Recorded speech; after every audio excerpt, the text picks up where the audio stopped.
क्या आप जानते हैं कि एक मतलबी दोस्त आपका क्या हाल कर सकता है? चलिए देखते हैं इस चालाक सियार और भोले ऊंट की ये कहानी।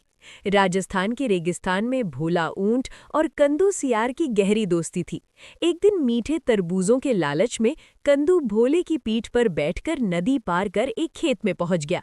दोनों ने जमकर दावत उड़ाई, लेकिन पेट भरते ही कंदू की बदमाशी शुरू हो गई। कंदू जोर जोर से चिल्लाने लगा, जिसकी आवाज सुनकर किसान दौड़ता हुआ आया।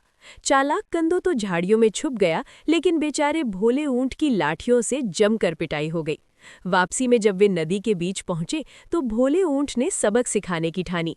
उसने कहा, भाई अब मुझे पानी में लेटने की आदत है। और जैसे ही ऊंट ने डुबकी लगाई, कंदू पानी में डूबने लगा। अपनी मौत सामने देख उसने रोते हुए माफी मांगी। तब भोले ऊंट ने उसे बचाया और एक बात साफ कह दी कि दोस्ती भरोसे से चलती है, चालाकी से नहीं।